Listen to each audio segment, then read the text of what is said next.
Comme Obélix, tout petit, je suis tombé dans la marmite. Mon père était sommelier, mon grand-père chef de cuisine, ma mère serveuse chez ses parents.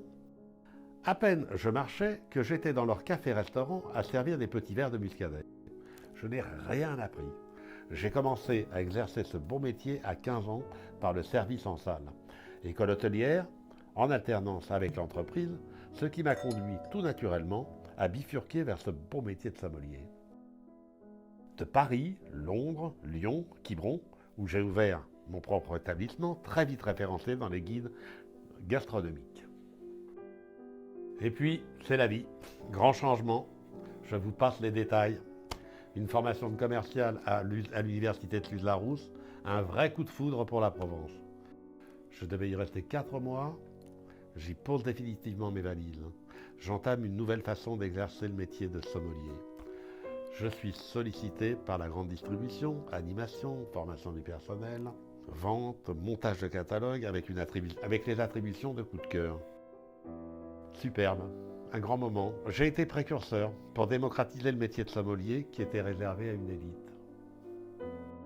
Non content de cette petite révolution, je m'investis dans l'association régionale des sommeliers. J'en deviens vice-président pendant 3 mandats avant de passer la main. Un peu touche à tout, je m'investis auprès des interprofessions, des appellations de la vallée du Rhône, campagne de promotion pour les Ventoux, les Luberons, les Côtes-du-Rhône, les Vaqueras et tant d'autres. Pour compléter le tout, quelques voyages au pays du soleil levant pour aider un ami à monter son négoce de vin.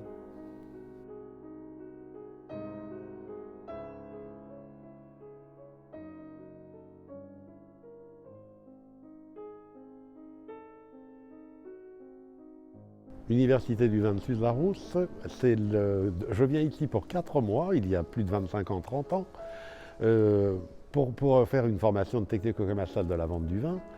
Je suis sommelier à l'origine et je veux me reconvertir. Et en fait, je tombe amoureux de ce lieu, de ce département, le Vaucluse, qui devient ma patrie d'adoption.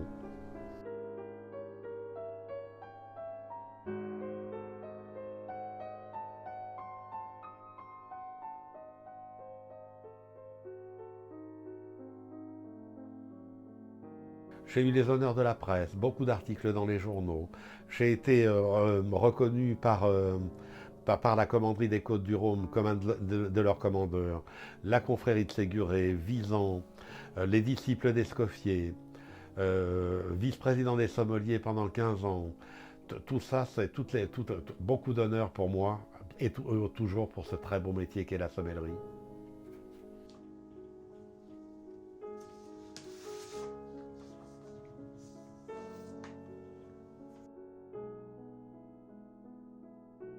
En faisant le tri de quelques articles de journaux que j'ai eus, je retrouve un article qui a été fait par un journaliste qui s'appelle Jean Calabrese et qui a beaucoup de talent. Et il définit bien ma vie.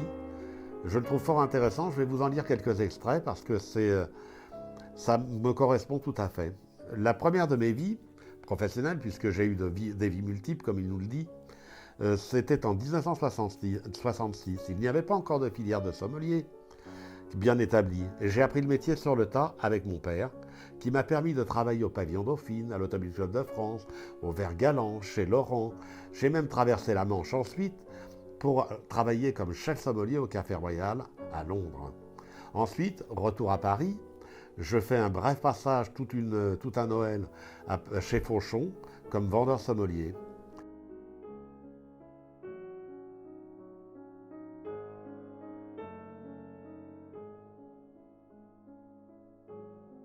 Quel parcours de Paris, Lyon, Londres, l'Argentine, le Chili, Shanghai en Chine, la Bretagne.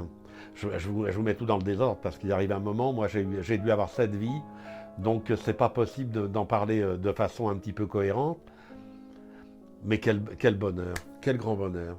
Tout ça pour la sommellerie et pour le vin, ma passion.